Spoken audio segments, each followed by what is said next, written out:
Assalamualaikum warahmatullahi wabarakatuh. Waalaikumsalam warahmatullahi Waalaikumsalam warahmatullahi wabarakatuh. wabarakatuh. Selamat pagi Ibu, Bapak, guru yang hebat. Bertemu kembali di Loka Karya kelima. Hari ini semoga dalam keadaan sehat walafiat. Untuk masuk pada pembelajaran hari ini, saya akan memimpin doa secara langsung agar sesi hari ini berjalan dengan lancar. Menurut agama dan kepercayaan masing-masing, berdoa mulai. Selesai. Oke, terima kasih.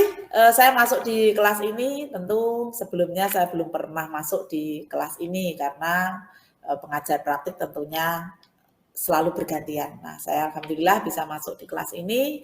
Sebelumnya izin untuk share screen ya, kaitannya dengan pembelajaran kita hari ini.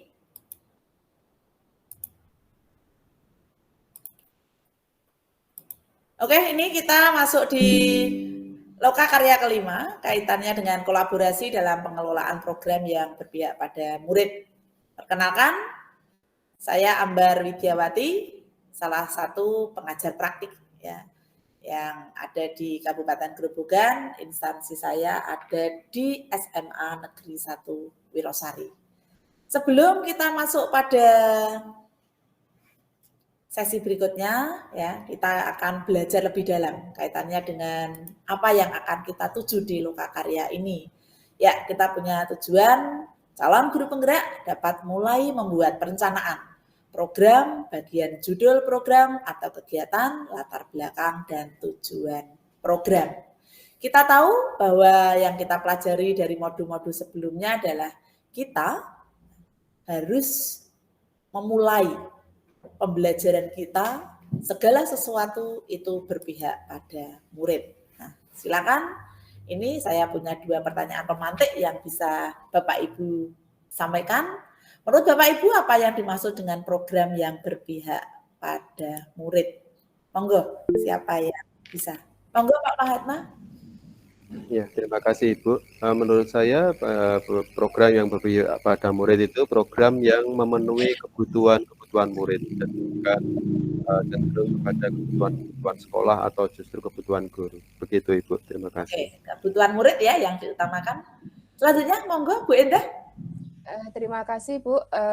Program yang berpihak pada murid itu adalah program yang dibuat memang untuk memikirkan apa yang diperlukan murid, yang dibutuhkan murid. Seperti yang dikatakan Pak Mahatma tadi. Terima kasih. Oke, kebutuhan ya yang pada intinya. Kemudian dari kebutuhan itu, kira-kira langkah awal apa yang bisa Anda lakukan untuk mengembangkan pembelajaran yang berpihak pada murid? Tentu di dalam benak Bapak Ibu itu sudah terbesit dari modul-modul sebelumnya kan sudah tahu, oh iya kita itu memerdekakan anak, kemudian kita punya program. Nah, langkah awal apa? Silakan Pak Tri.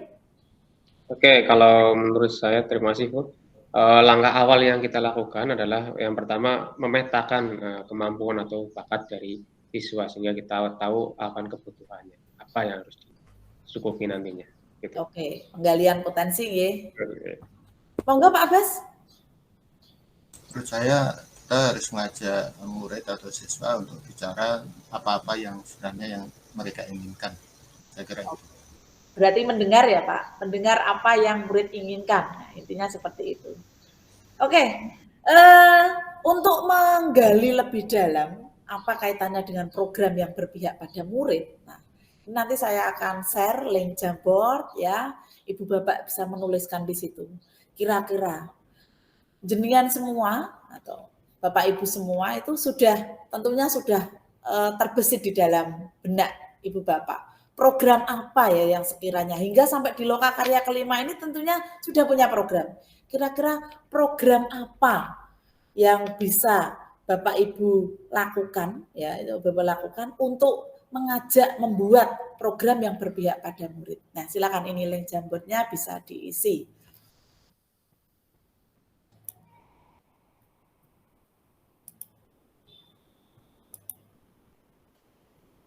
Oke, kita tampilkan dulu. Oke, Program apa saja yang mungkin bisa dilakukan segera berkaitan dengan program. Oke, ini dari Bu Rina, pembelajaran berdiferensiasi. Oke, dari Pak Mahatma, pengembangan bakat anak. Oke. Dari Pak Abbas, olahraga bersama. Wah, ini menarik ini. Dari Pak Tri, ini outing kelas ya Pak Tri ya ini ya berarti ya?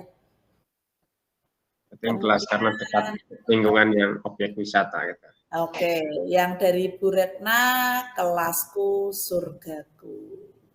Wah, kalau saya lihat ini menarik-menarik ya, yang sudah Ibu Bapak sampaikan di Jamboard ini.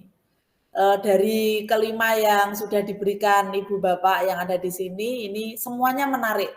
Dan memang terlihat program yang ada di sini itu berkaitan dengan program yang berpihak pada anak. Ini jelas. Dari Bu Retna aja sudah kelihatan.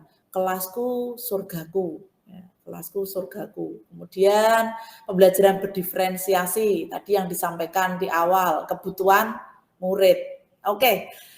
Tentu saja kalau Ibu Bapak itu sudah punya program di dalam benak Ibu Bapak. Ini sudah disampaikan di Jamboard. Tentu. Ibu Bapak itu punya potensi. Potensi apa? Ya, potensi apa? Yang ada di sana atau di sekolah Ibu Bapak berkaitan dengan program ini. Program ini. Nah, bisa dituliskan di kolom chat ya. Kira-kira apa saja? Apa saja ya? Potensi yang Bapak miliki untuk bisa mengembangkan. Potensi yang bisa mengembangkan kaitannya dengan program yang sudah jenengan rancang atau Ibu Bapak rancang untuk Lokakarya hari ini. Silakan bisa dituliskan di kolom chat. Oke, ini Pak Mahatma mewadahi dengan ekstrakurikuler. Oke, ini kaitannya dengan ekstra itu berarti penyaluran minat dan bakat ya, Iya, Pak Mahatma ya? Iya, sesuai seperti yang di Jamboard tadi itu. Oke. Bu Endah, sumber daya manusia yang terdiri dari warga sekolah. Oke Mbak Endah, ini kalau sumber daya manusia bisa Bu Endah sampaikan. Siapa saja kira-kira? Baik, terima kasih Bu Ambar. Sumber daya manusia yang meliputi warga sekolah ini bisa satu, kepala sekolah yang tentunya harus mendukung sebagai pemangku kebijakan. Semua Bapak Ibu guru, staf pendidikan, dan murid atau anak-anak peserta didik kita. Semuanya harus terlibat agar program yang kita rancang, agar program yang kita buat bisa terlaksana dengan baik. Demikian Bu Ambar. Oke, Bu Rina ini ya, dukungan kepala sekolah sangat perlu ya Bu Rina ya. Oke, ya. Ini saya lihat Pak Tri dan Pak Abbas kaitannya dengan program potensinya yang sesuai dengan program yang sudah dirancang. Ya, itulah saya sangat senang melihat antusias Ibu Bapak kaitannya dengan menyusun program. Ternyata sudah ada di dalam benak modul-modul sebelumnya. Ternyata sudah bisa Ibu Bapak aplikasikan di Lokakarya kelima ini. Nanti tinggal dilanjutkan, ya, tinggal dilanjutkan. Program itu menjadi sebuah program yang bisa nanti diterapkan di sekolah Ibu Bapak semua. Oke, kita bisa lihat di sini pembelajaran kita sudah usai ya. Kira-kira setelah hari ini, bagaimana perasaan Bapak Ibu setelah kita menjalani? Pilih emoji ini. Saya memang hanya punya 2 emoji saja, karena saya tidak mau ada pilihan yang lain. Ini tidak merdeka ya berarti. Tapi ini termasuk merdeka karena ini pilihan. Nah, coba bisa salah satu atau 2 orang yang bisa kita berefleksi hari ini, bahagia atau sedih? Silakan. Berikan alasannya. Oke, Linda. Terima kasih Bu Ambar. Saya tentunya setelah belajar pada kegiatan hari ini sangat bahagia, Bun. Sangat bahagia, sangat bergembira karena kenapa? Saya bisa membuat atau merancang sebuah program yang nantinya akan berdampak pada murid. Kalau saya lihat tadi banyak sekali yang menebarkan stiker-stiker, artinya saya yakin hari ini semuanya bahagia dan saya menyimpulkan bahwa hari ini tujuan pembelajaran kita tercapai ya. Yep. Karena melihat dari stiker-stiker yang berterbangan di layar ini. Oke, tetap maju, tetap dengan apa yang kita punya ya.